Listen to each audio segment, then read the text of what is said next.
All right. Welcome back. We are in week 4. Yay! Almost to the finish line. Yes. And this week is all about restoration. So I thought we would start. Albina's going to kick us off with a little short, we call it recalibration. It's a mini meditation that you can do anytime. So meditation doesn't have to be this lengthy, really um, heavy sort of a thing. It can just be a breath or a minute. So Albina's going to lead us through a quick recalibration. All right, everybody, sit up tall. Put your stuff aside for just a moment and close your eyes and exhale all the breath out of your lungs. Now take a big breath in, lift up through your ribs, through your sternum, through the crown of your head.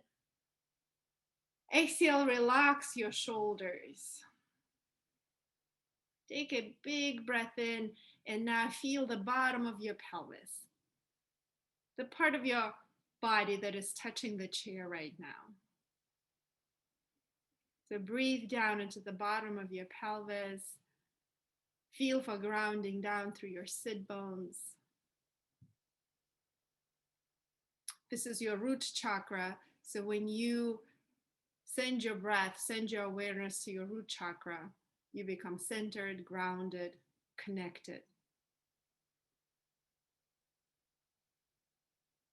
Breathe deeply to the area at your low belly, your low back, your sacral chakra. So just direct your attention and your breath to the area below your belly button and your low back. You can even place one hand on your low back and the other hand on your low belly. Feel the warmth of your hands on that part of your body. And as you take a deep breath into your own hands, feel how comforting your own touch is. Feeling the warmth of your own hands. And now bring your awareness to the center of your core, right where your bottom ribs connect, your solar plexus. Take a deep breath in and lift up through your solar plexus.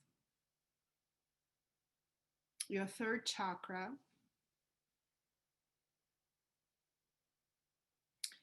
This is a place of your personal power. So breathe into the center of your core. Bring your awareness there. Where your attention goes, energy flows.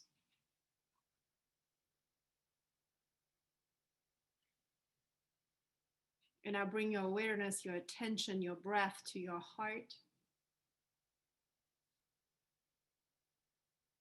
Take a big breath into the front of your heart, the sides of your heart.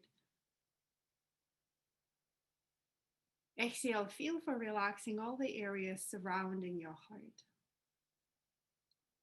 Feel the back of your heart. Take a deep breath into the back of your heart. And if you really pay attention, you can even feel your back ribs separate a little bit.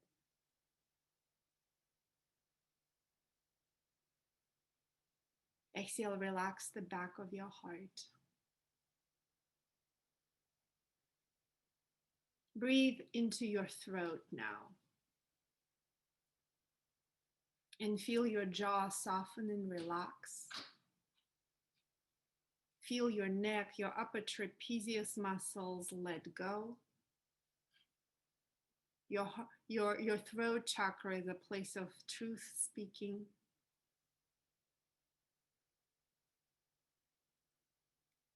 And as you breathe into your throat chakra, you bring your awareness to your throat chakra.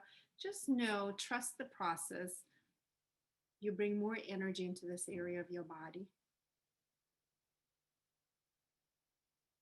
Now imagine the very center of your brain.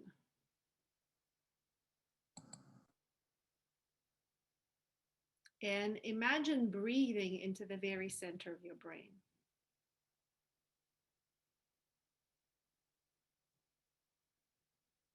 Connecting to your third eye chakra,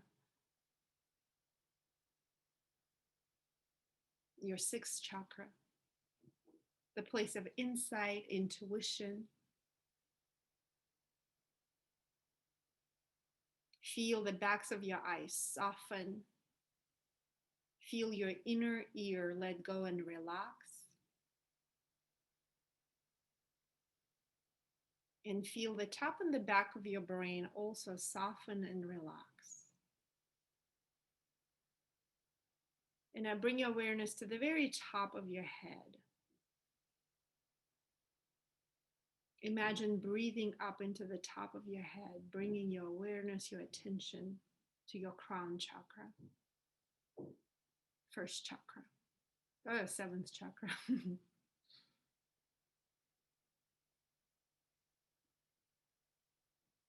And I take a deep breath in all the way to the very bottom of your pelvis, and imagine this column of space going along your spine from the bottom of your pelvis all the way up to the crown of your head. And as you breathe deeply, feel that column of space becoming bright, becoming aligned. All of your chakras coming into harmony, more alive, more awake, more vibrant. Just enjoy this feeling of being totally balanced, connected, full of vitality.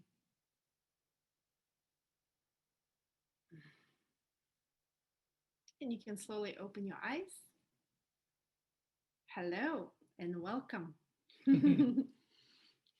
Welcome back. Hopefully that was a very restorative sort of a mini meditation. And it really was only a couple of minutes long. And you can do that anytime. You don't have to use your hands, but you can breathe into different parts of your body, and that can help relax them. It'll bring awareness. It'll soften often. It'll at least let you tune in at the very least as to what's going on there. All right, so recap. We just finished the week of equanimity. High dollar word, and a challenging practice. A lot of you have said, it's there's so much going on in our lives, right? And it's challenging to stay even keeled in the middle of what the Buddhists call the vicissitudes of your life, the roller coaster of your life, right? The highs, the lows, the pain, the bliss. It's hard to kind of stay even keeled. And my meditation teacher gave us an image that I thought was really helpful, so I'll just share it really briefly. And he said, think of a sailboat, like a large sailboat. In a sailboat, at the very bottom of the sailboat, where most of the weight of the boat is called the keel. So when you hear even keel, right, it means you're kind of grounded and calm. The keel is where most of the mass of the boat is. It's not touching the earth, but it's directed down toward the earth. There's a weightiness to it. There's a groundedness to it. It's seeking the ground. Are you tracking with me? Like in a boat, you understand that that's how that works? So to feel for that sort of sense of ground is part of the practice, right? To feel grounded. Sometimes you have to literally sort of feel the earth beneath you to say, oh, okay, even though things are swirling around me, I'm right here, right? I can feel my body. I can feel my breath. So that's part of it. And then the second part is, and this is all about how the boat stays afloat, is that from the center of the keel right up to the top mast is the tallest part of the boat. It's the center mast. And that's where this largest sail connects. So between the keel and this sort of connected to something bigger, right? This rising up. That's how the boat stays afloat. So you could think of that sort of that rising up energy as sort of the things that are your values, what you stand for, what you're connected to that's bigger than yourself. And it's kind of a remembering, oh yeah, right? Oh yeah. And so a boat, if you've ever seen a boat in a storm, it doesn't always stay perfectly upright. it does get moved by the waves, right? It moves back and forth, just like we will. And it has the ability to right itself by remembering the ground, right? The keel, and by staying upright and connecting to what you know is the truth of your own truth, right? Like your own values. So when I get knocked off by something, that's part of it. You know, part of the work is you will get knocked off and you will feel this wave. Like it doesn't do the boat any good to say no wave, there's no wave, there's no wave. Right? The wave is coming anyway, and the wave is going to knock the boat sometimes almost over. But the boat has this ability to refine the ground and to refine connection to something bigger, to rewrite itself over and over as many times as it takes. So you might be moving like that. That's what I think is real. That was a really helpful image for me, both in meditation and outside of meditation, just to kind of carry with me. So I don't know if that's helpful, but certainly like that is an image that I've carried with me, and I've taught it in meditation classes. Well, but also maybe like even this meditation, the chakras is also like a that line of energy, you know, grounding down at the root and rising all the way up to the crown of your head. When you're connected, when you're balanced, then even if you're thrown off the balance, you can always come back to your center quickly. Quickly is relative, right? Quickly, sort of moment to moment, right? Like and so I shared in the Facebook, it's like it's really a moment to moment kind of thing. One moment you might feel like a wreck, and then you might find one moment later you're like, okay, I can take a deep breath now. And then a minute later you might find you're back in that place where you don't feel grounded, and you come back over and over. It's a natural sort of a dance. You don't have to fight it. It's kind of a remembering in a way. So let's ask some questions. If you want to write these down, you can, but I'd like for you to answer these, and then we'll share together just to reflect back over this past week. What did you learn about where and when you lose equanimity? What did you learn about where and when you lose equanimity? That's question one. We're going to put it in the chat too. What did you learn about where and when you lose equanimity? What is the cost of that? What is the cost of losing your equanimity? And then the last one is, what practices help you regain and keep your balance in the midst of all the things? And if you didn't get that, it's in the chat right now. What did you learn about where and when you lose your equanimity? What's the cost of losing it? And what practices help you keep or regain it when you've lost it? And we'll give you just a couple of minutes to answer those questions. And then in just a moment, we'll connect you some breakout rooms.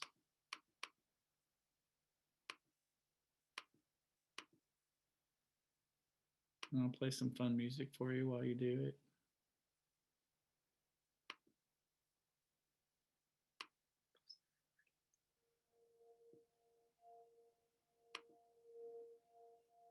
Hey, welcome back. I hope you enjoyed connecting with your peeps. I love that. I love that part of this, that, you know, we can always do this on our own, but I do feel like it's much more powerful when we're doing something together. So now I want to ask, is there anybody who wants to or feels like, oh, maybe I want to, but I'm not sure, want to share with the group? Just one. I wouldn't mind sharing. Okay. It's short, so someone else could probably share as well. Right. So when I felt like I was having troubles this week, Yeah. I didn't really think about the yoga, and I didn't really think about meditation. I just thought about y'all's smiling, happy faces. Aw. I really did. Sometimes it's just what I needed. It's like just someone there not judging me, just someone there just there for me. And I did it several times. I'm not good at yoga. I mean, I'm not good at the meditation, but when I was in trouble, like when I was having troubles, I just thought of you guys, and I thought of Marty, and I thought of Jeff. So I had this group of people sort of being with me, helping me navigate whatever was going on at work. So your smiling, happy faces is the thing that got me through this week. Well, thank you, Dana. You know, thank you for that. I acknowledge that. I'm going to breathe that in. You know, we all need that. So what I hear is that you were just kind of tuned into something that could be like the keel or the anchor that could bring you back. It can be a person, a place, a thing, a feeling, an activity, right? It could be dancing, it could be singing in the shower. Like there's really no one way to do this practice or this life, right? And equanimity is like what brings me back to feel like me, to feel like, oh, I'm okay. I mean, maybe not everything is great all the time, but I'm okay in the midst of all that. So thank you for sharing that. That's really huge. And I think, you know, that's something that we all get to be. You know, you're probably that for someone else in your life, you know, or several people, right? And that it kind of comes around. What comes around goes around, you know. What I have found is that our burdens, if you want to call them that, are impossible to carry by ourselves. But it's interesting because it's easy to help other people carry their burdens. Mhm. It's easy to help other people carry their burdens because for some reason we have the capacity, even when we're suffering, to lift other people up. But sometimes we don't even have the capacity to lift ourselves up. We need to reach out. And so thank you for speaking to that on some level. That's what I picked up. Do you have anything to add? No, No. Thank you. I think one is perfect for that share. So that kind of brings me now to the next topic, really, is that restoration is this natural thing that we often ignore. It's part of the rhythm of life is to draw back and to restore ourselves. You know, a lot of times, well, in America, in the West, like we just go, do, right? And you know, I used to work in this big multinational company, and it was such an interesting contrast with some of the other offices. Is that the Americans didn't even take their vacation. Like at the end of the year, they were like, "Oh my God, I haven't taken my vacation," and you know, I remember, you know, some of our European colleagues were like, "We take all of our vacation." You know, they were like so confused, like, why wouldn't you? It's built in. It's like you're supposed to take it. And if you ever try to do anything in August in Europe, it ain't happening. You know, it's like because they have just sort of built into the rhythm of their lives time to draw back. And it's a process, you know. If we're only in doing, what happens? I mean, we burn out, right? It's like you get burnout. And we're kind of called to by life itself to be in moments of where we're in action and to be doing. That's a good thing. Good, you know, it feels great to check stuff off your checklist. You can ask my wife. She's like the checklist checker of all times. and it feels good, right? Gives you a little dopamine hit, feels good. And that's good. And it can't be that way all the time because then you don't get this opposite sort of feeling. Your nervous system is built kind of in these two spheres, right? One that's go, handle stuff, do it, you know, get worked up, get real excited. And then there's this other one that we can access through yoga and meditation that's more about relaxing. It's more about resting and digesting rather than, you know, fight or flight or whatever. It's rest and digest. It's called the sympathetic and parasympathetic nervous system. So there is a natural sort of thing that's happening, moving one into the other all the time. And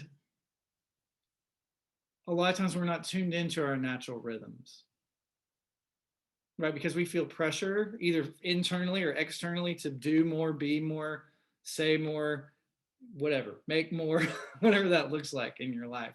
Are you tracking with me? If you are, just give me a nod. Yeah. So part of the practice of yoga is finding that natural rhythm, just your naturalness. And it's been expressed in yoga in so many ways. You know, there's this idea of Shiva. You heard of Shiva? Shiva is the one who sort of is in that rest and relax mode. Actually, he Shiva is sort of what's the right word? Is sort of a mascot, you could say, of meditation, of the third eye, of like drawing in, drawing back, relaxing. And then Shakti is the one who makes things happen, right? Shakti is the one who goes out and creates and does and handles all these things. But Shiva and Shakti are like the yin and yang flowing into each other, right? They're inseparable and they're a continuum. Are you tracking with that? The other way to say it is sort of expansion. There are moments that in your life that you feel really expansive. It's time to grow. It's time to break out of the shell. It's time to step up, right? And there are times it's time to hug back in and go, "Ooh, that was a lot." You know, I need to draw back in. And I think you may find in your life that sometimes we put that stuff aside. We say, well, there's not time for me to do that for me right now. But I would say, you know, just like Barron says in the book, you'll read it. He's like, the time when you say I have no time is the time you need time. You know, I have no time for yoga. I have no time for meditation. I have no time to relax. That's actually when you need it most, because you're in that, like, you're getting into this space where you're saying, can't tune into that natural rhythm. That's a good indicator, actually, that, oh, it's time to maybe, even though I don't have time, go draw myself a bath or whatever that looks like in your life. Go sit on the cushion, go to yoga class, go do whatever. So there's also a chant that my teacher taught me, and it's called Aham Idam. Aham is Sanskrit. Aham, that's in the chat. Aham is like the personal form of Om. Aham. Aham means I am. It's like I am is when I get to draw into me. I am. And then Idam, oops. Idam, I didn't spell that right. Idam. Idam is the world is. The world is. So the mantra would be, and you can even do like with emotion, it's kind of a aham. You can feel that, like it's kind of a natural. And then idam is when you're sort of giving out to the world. If you want, you can do it along. It's like aham. Idam, it's a giving out. Aham, I get to receive, draw back. It's about me right now. Idam. If you want to do it in English, it's I am. The world is, right? And we're flowing into each other. The world is sort of asking me to give to it, and then I'm drawing back and receiving. Does that make sense? Sort of? It's the same idea. It's the same idea. Well, I want to share, if I can, I'm going to see if I can share a little thing, if I can find it. I'm going to pull it up first. Give me 1 second. Do you have anything you want to add to that idea, Albina? You're kind of I do. Yeah. As a matter of fact, what I want to share is that, you know, whenever we're in that contraction, doing phase, we think that we're actually accomplishing, we're making stuff happen. But as a matter of fact, and this is where the kind of like the contradiction comes, actually in a relaxing state, the state where you let go, you kind of surrender, that's when you are tuning more into that rhythm that Roger talked about, that innate rhythm that we all have within us, but on a bigger scale, the bigger rhythm of the world, the universal beat, so to speak. And in those moments when we actually surrender, let go, and relax, that's when effortless ease comes into our lives. That's when synchronicities happen. That's when miracles show up. But we, on our level, we think, I'm going to make it happen. I'm going to, I'm going to achieve my goals. I'm going to do. And we forget that, when we do it on our own, it's just a lot. But when you surrender and then you invite a force so much bigger than you, then there is always a better way. There is always a quicker, more efficient way. And I think we all know what I'm talking about, right? Those moments when it seems like everything is just happening in a perfect time. Can you relate that? Some people refer to it as a state of flow, right? A state of creativity, meeting the right people at the right time. Things just happen. Okay, you can show your thing. Well, and I want to put this also in the context of meditation, because a lot of you have expressed either to Jeff and Marty or, on the Facebook group that like meditation is really a struggle for you. Some of you have even gone so far as to say, I don't like meditation or I hate meditation. Well, if I hated it, I certainly wouldn't want to do it. But I want to give a little grace to the idea of what meditation is. First, I think we think I'm sitting on the ground with a perfectly upright posture with my eyes closed and an empty mind. That is not it. That might be what a monk experiences, right? Who lives in a mountain, who has no job, who other than being a monk, who gave up everything, right? And has no family to speak of, right? And his job is to meditate, follow these directions, meditate. That might be very achievable over time for a monk, but for us who live in the world, that's not how we work. We are part of this rhythm of life. And so if you were to sit down and then all of a sudden your mind goes crazy, that's okay. That's part of it. And you might find that if you just kind of invite that in, accept that, oh yeah, look at that. Wow, cool, interesting. Whoa, why am I thinking that? So interesting. You might find that in a minute, you might have a space where, oh, well, now I'm feeling I can feel something in my body. Oh, isn't that interesting? And then you might have one moment where you feel relaxed, maybe just one. Oh, cool, I relaxed. And then your mind might start doing its thing again. It might start doing a checklist, or it might remember something. Well, that's okay, because that's all meditation too. It's your mind is designed to think thoughts. It's like saying, stop beating, heart. You can't. Like, it won't. I mean, if it did, it would be really problematic, right? But you can't like sort of just tell your heart to stop. It's just doing that. And you can't tell your mind to stop, but what you can do is just get real curious and pay attention, right? And say, oh, isn't that interesting? Oh, isn't that interesting? Wow, how cool. Oh, I guess I do need to do that when, and I will after this meditation is over, right? And so I would say that, just like I've said before, whenever you sit down with the intention to meditate, everything that happens after that is meditation. And meditation isn't always seated. Dancing could be a meditation, right? Oh, my favorite, I posted on Facebook my latest obsession, this walking meditation. I do it when I run, and it turned me literally into a runner. I want to run every day because I do this amazing meditation. It helps me to get into this altered state.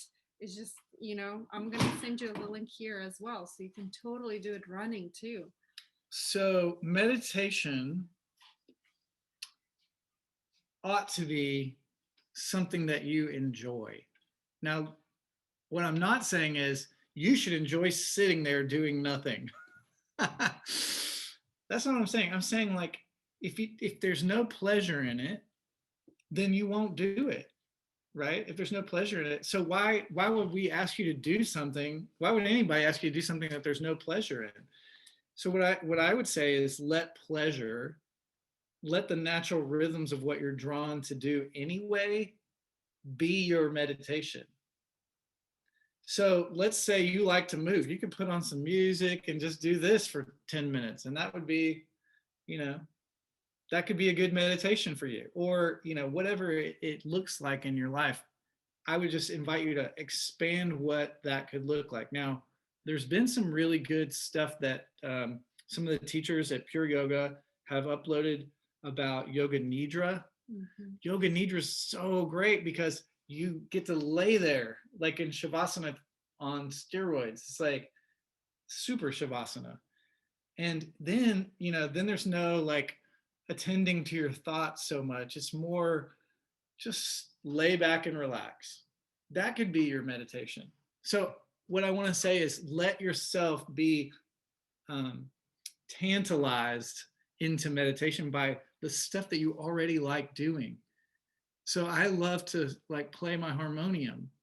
I'm not particularly good at it, but it feels like a meditative state for me. Maybe you play the violin or a guitar or play the drums or draw or paint. All of that could be meditation. So what I would say is allow yourself to be in this sort of curious dance of like what lets you feel meditative. And so now I can't see them. So it feels real disconnected. She's playing with my screen here. Okay. So I just want to give you this one little thing about restoration, if I can pull it up, maybe. And this is like it's a little design that is well, I'm not seeing it. Let's see if I can get it to come up. It's kind of a little visualization of the stages of restoration, what that actually looks like or can look like. Let's see if that will pull up now. I never have figured out the share screen perfect, but here we go. So now you ought to be able to see this screen. This is sort of a visualization of that Aham Idam. And you'll see that there's sort of 8 R's of this sort of rest, heal, and repair. You know, when you go out and let's put it in an analogy of the physical world. So let's say you take a yoga class, right? I know that when I first took the Bikram class, like every muscle in my spine was sore. So that soreness is actually your body recovering. So first you need to rest, but then your body it not only recovers and builds the muscle back, it actually builds it back stronger, thinking, oh, well, we're going to do this again. I better be more ready next time, right? And so that rest and recovery period actually creates the space for you to do it again even better. It's the same in our daily lives too. So you can see that it's, you know, there's a resting, there's a relaxing, right? There's a releasing of old energy, like I need to let go of this right now, right? I need to let go of work for just an hour or something. Then it might be replaying. Oh, how could I do that better? Or my body might be remembering, right? It might be remembering the poses, you know, consciously or subconsciously. And then it's a healing process. Oh, like, yeah, I forgive that part of me that kind of was overworking or was anxious or whatever. And then this is where the restoring comes in. And then it's like to remember again, right? To remember, oh yeah, I need to pause. You see, that's kind of the whole process. And any part of this wheel is part of the restoring process.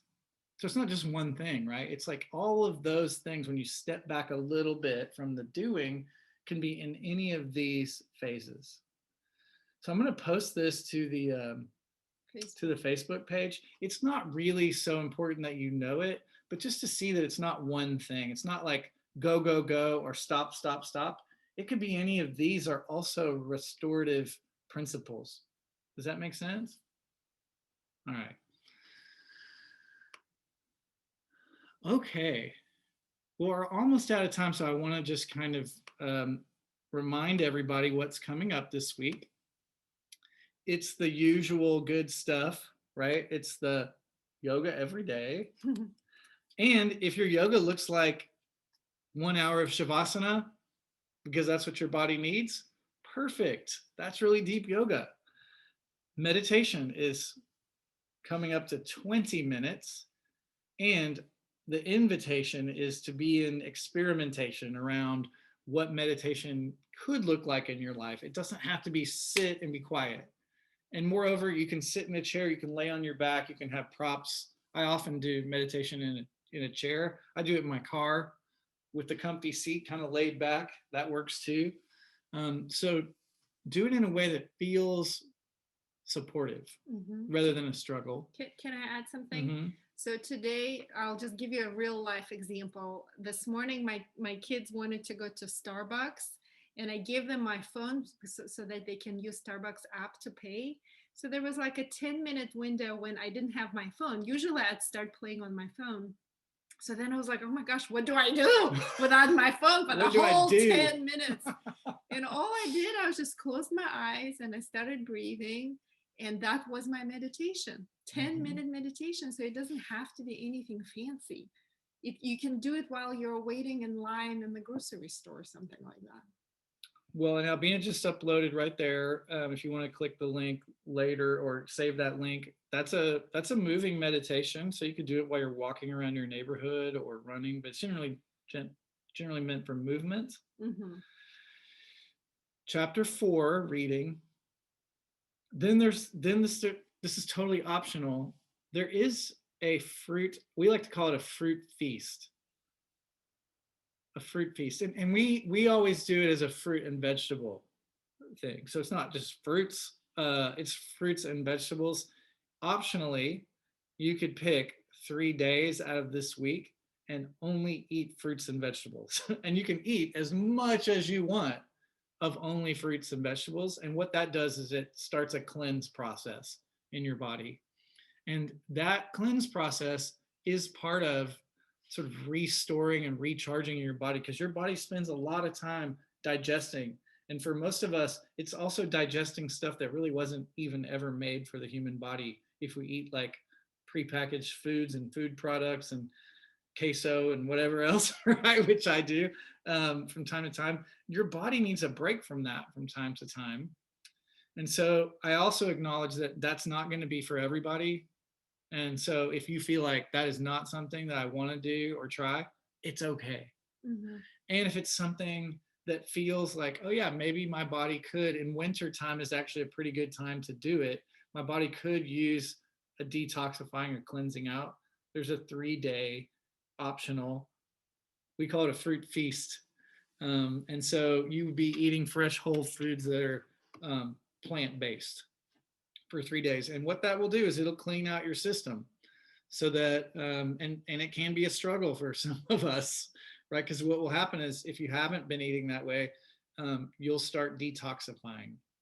And I usually say do it on the weekends. Although Barrett in the book says do it on a Monday. I'm like, that's the hardest time to do it because you'll be in more a habitual pattern of eating and stuff, right?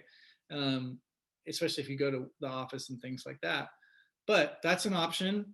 We have always done it on the weekends because we know then we can go buy all the groceries and do all the things and then be ready for it. And then I would also say that's a good time to experiment in different kinds of foods that you haven't ever eaten that, you know, pique your curiosity. So we were eating like stuff like star fruits and jackfruit and things that we just never eat, and that kept it interesting. So wow. You know, for those of you who are like really hardcore, because, you know, we have like the spectrum, people who are like, oh, hell no, I'm not going to do that. And there are people I'm like, I'm going to do it. I'm going to do it 110%.